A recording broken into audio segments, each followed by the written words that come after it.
Hi everyone. Um, I'm starting to do these videos because I realise that if I stay back in my old ways, I'm never going to have the opportunity to grow and expand and to connect up with people on social media. My last 25 years has always been through retreats and private sessions and workshops, and just realising now that there is this other way that we have to access. So this is going to be a series of videos of me getting the courage to get out and talk. So I'm meeting some more edges, which is quite interesting because the biggest part of the work that I teach is based on meeting those edges that are pushing us, thrusting us to move forward, to grow more, to be a more grander version of ourselves, to be really tapping into that evolutionary process. So yeah, I've had to meet this evolutionary process of getting over the fear and the embarrassment of not being able to do social media properly, whatever properly is.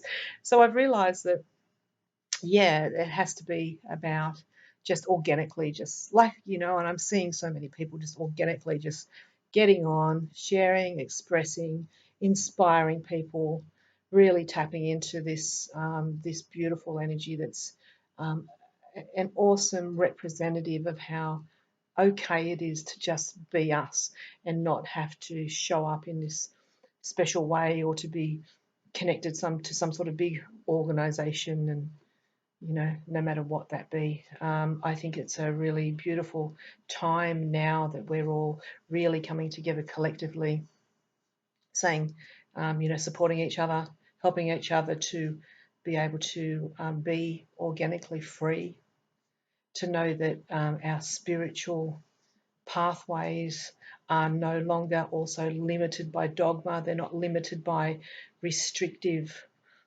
programs. We're at a place where our whole consciousness has been set free for us to explore, to dive deep into our own feelings, our own inner being, and to um, to find our own answers, to find our own existential connection to existence itself and life itself. So that to me is really inspirational. Uh, and I don't know, I'm just going to do what everyone else is doing now and just going to get in front of the computer and just start talking about things to see, yeah, who I can connect with, because, we do connect with people for particular reasons, for the right timing. I'm noticing that there's so many people coming to me now that are at this place where they've done so much work. So we've done so much spiritual work. They've stepped in, they've read so many books, they've done so many programs, they've done so many healing modalities, and they've been doing this for 10, 15 years. And then they've come to this standstill where they're feeling like there's something missing. I too have been through that experience, so I'm sort of find myself where I can really connect with the people that have been through and done all these processes, and also getting to that point where it's like, but now what? There's got to be more, or how can there be more? Because I've just done everything. I've learnt so much. Um, so what's next? What's next? On this pathway, on this spiritual pathway. And the funny thing is what's next is so much more easier. It's actually less. It's about gathering that information. It's about gathering that all of the wisdom, everything that we get from the ascending realms, all of the wisdom and philosophies, gathering all that and then going, okay, I've just got to put this down, put it aside for a minute, and then really start making sense of what that means for me, for ourselves. And that can be a challenging place for people because we gather so much information and so many practices, and then we try to work out, well, how does that fit into this life that I'm living? And we've actually overwhelmed ourselves with so much information that we have this smorgasbord of information that we're trying to identify with what spiritual part of me belongs here, and that just does your head in. That does your head in as well. So my experience is I went through all that 25 years ago. A lot of you know that 25 years ago my journey began. My daughter passed when she was a day old. So that threw me into the realms of hell, so to speak. And I was asking those questions. Why? Like, why does an innocent child die? What the fuck is this all about? You know, all of a sudden life is good, everything's going fine, and then life gets ripped out from underneath you. And those of you who have been through a very deep loss in your life with a loved one, I'm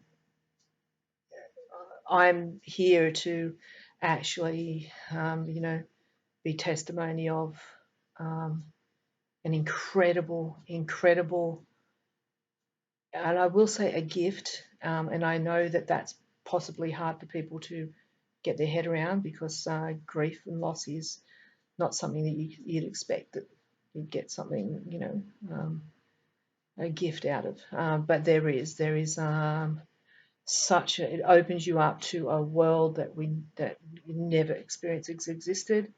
And so those loved ones open the door. It's sort of like they open up this door and they take us into that world with them. And then they give us the opportunity to explore that world, that spiritual realm, the realm of the realm of energy, the realm of spirit. These gorgeous souls come into our life, part of the soul's contract, so that they can open the doorways, the gateways, to help us go through with them, but to stay here on earth so that we can understand, so we can learn, and then we can share it more with humanity. And the more that we share the truth and the understanding of the soul's purpose and the soul's journey, consciousness itself, then we're able to evolve more as a global human society, or spiritual and human society. So we need people. There's got to be, we've got to be on the earth to be able to be the ones who are the messengers to help, like the rest of the messengers over the centuries. All we are is we're just another messenger, no different than those masters that have gone before us. There's just more people on the planet. We've got more people to share that message with. So in that too, it's like really taking down all of these people down off the walls and out of there, where we've put them up on a pedestal, because every one of them don't want to be on a pedestal. Every one of them are representing to us the divinity within us all. And here we are sitting in our lounge rooms and just being beautiful, organic beings on this planet. And we're pulling on, oh, what did Buddha say? What did Jesus say? What did Krishna say? Oh, it's like, you don't need that. You don't need it anymore. Of course, we've needed it in the past. It's been part of the evolution of consciousness. It's been brilliant. But I'm really here to represent that all of those deities, all of the personifications, all of that fourth dimensional spiritual realm that teaches us, there is such a simpler way. It's also a much more simpler way too, based on the fact that science and God have come together. Like, quantum physics are basically, literally, clearly showing what the truth of consciousness is, based on or God, consciousness or spirit, and how it is totally relative to every single thing in existence. So every particle, everything that exists is God that is in all things, measured, proof, evidence. So let's let go of the religions. Hold on to them if you just want to, but I tell you what, it's time where we can like really step into an incredible evolutionary process of consciousness, of spiritual awakening. That it's free from the attachment to personifications. It's free from attachment to thinking that there's something outside of ourselves that's grander or bigger than us that we have to pray to or give praise to a particular object, instead of just turning our own attention deeply within to the own divinity, the own beautiful core foundation and ground of being, that aspect of our own soul that's here, always been here, never gone. We've removed ourselves from that ground of infinite, beautiful being, that concept of the timeless, formless, endless, most purest being, in the existence of purity, the existence of radiant love itself. It's here. It hasn't gone anywhere. We've moved away from it. So in my process over all these years, from being where everyone else has been and going through all these modalities and things, stepping deeply into Tibetan Buddhism, where I did my Reiki training with the Tibetan Buddhist sannyasin. So many years in that field. Then stepping also deeply into Kriya Yoga and studying deeply into Kriya with Yogananda, the teachings of Yogananda. So really diving into all of those concepts of energy and spirit and medicine. And then into the incredible teachings of Christ consciousness, and really diving into, my God, that incredible, glorious, deep wisdom of the heart that was brought through from Jeshua. So I've been so blessed myself with. They were all that was available at the time for me 25 years ago. So even then, I too was still needing these modalities to help me understand, because back then there was no internet. Back then we hadn't evolved to where we are today. So it was like, yep, get on the phone, talk on the phone, order a book, send a check. Nothing like there is today. So I can see how we've evolved, of course, and that's only me, and I'm 55. So this has been happening for generations upon lifetimes before me. So my grandparents and great grandparents and ancestors. I mean, this is consciousness itself is an evolutionary process.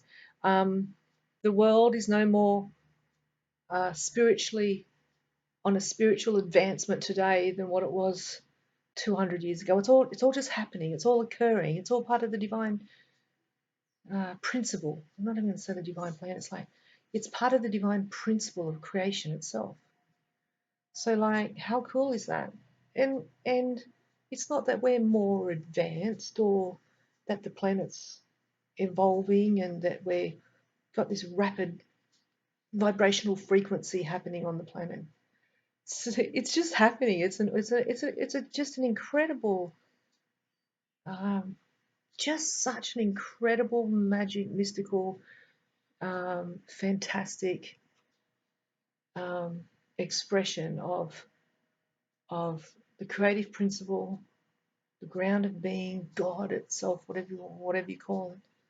And it's been going on for 14 billion years. This has been going on for. So from the beginning, it's like this has been going on. So it was just as cool back then as it is today.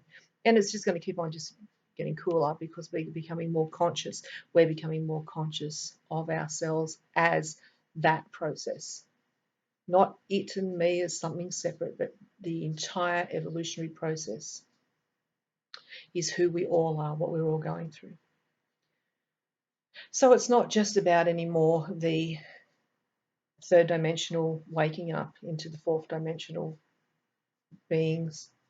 It's no longer about the relation of ourselves with spirit outside of ourselves, or God outside of ourselves, or something that we have to do to get healing, or having to ask for guidance from all these other deities. It's like that's the fourth dimensional reality, and that's fantastic. That helps us understand that we are multidimensional beings. But then what's occurring today is we're evolving and transcending beyond that into what we can call fifth, sixth dimensional beings. And that is when we're just like, there's no longer a reason to think that we're separate from this same incredible source and power that all of those before us have been. We're just speaking it in a way that's for today. So I've been on that experience, and I did from about 1993.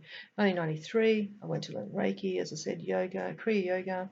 Went through to early 2000s with some really deep work in the Way of Mastery, which is what I would call the second edition, the more advanced, evolved edition of A Course in Miracles. So the Way of Mastery, again, really deep, incredibly beautiful teachings of Christ consciousness. And yet, even that time and stage for me has been transcended. So I've kind of like expanded beyond that. So I've taken those beautiful teachings of yoga and Buddhism and Christ consciousness and Sufism and traditional Aramaic teachings, and it's just like I've even in all the healing modalities, all of them. And psychic work and mediumship and channeling, and then there's this been this like there's this organic transcendence, this organic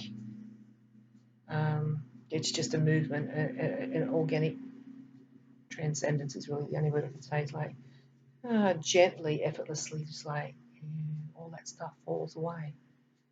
And as all that stuff falls away, then we're open up to this incredible life of ease, where all of the processes and the things to do, to get, to learn, all just fall away, and you're just left with this incredible, beautiful life.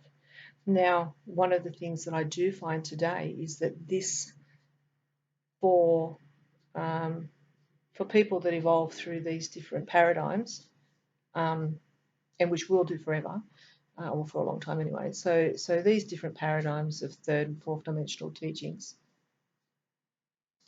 So some people will go on the pathway of learning Reiki and doing crystals and doing their angel cards, but today there is an opportunity for people to just step directly in. So this is what I call direct, the direct pathway. I have found most recently in my last few years that I have people coming into training with me, and these people, there'd be say half a dozen who have all done all these modalities and they've been on the spiritual path for years, and then there'll be another half a dozen and they've just like stepped off the footpath and said, "Oh, I work in the bank. I go. I'm still at school, or I'm a parent. I'm a boiler maker. They're just like, I'm a real estate person. I clean houses." Normal, everyday people. Yet they come along because there's a sense for them that they want to know more. There's something stirring. There's something stirring within them, no different than it stirs within the people that go off and do all the other stuff. But what happens? The same stirring within the baker, the same stirring within the psychic medium or whatever, the tarot card, the healer, the same stirring within is this organic nature of this natural impulsive driving force of consciousness itself. We just give it different labels. So over here, these people that are just organically waking up, I am able to directly, just direct awakening. No obstacles, they're in, they get it, they wake up, they have these incredible moments, incredible moments. And I find that the people that have done all these other modalities find it harder to wake up into the fifth dimension. This is really cool because they're still limited by their belief systems and they're holding on to the things that have kept them safe. And so they struggle because what they do is they keep on referring back to what they've learned from the fourth dimension. So here we have all these other people over here that are just walking straight in. They're just going over this gap, over this bridge, and they're going straight directly to fifth dimensional awakening. And they don't even have to go back and do healing. They don't have to go back to their crystals or talking to their spirit guides because they're fulfilled. They're open and they're fulfilled, and they've actually activated and anchored this divine presence in them instantly. So there's no question or need to go, oh, how do I get there? How do I access it? They're just accessing it. So this is what's occurring. This is what's occurred. So I've been over here and then got to the place where it's like, now what? Who am I? Something else, something's missing. And just feeling unsatisfied with all of the work that I've done. And then I was exhausted, literally exhausted myself.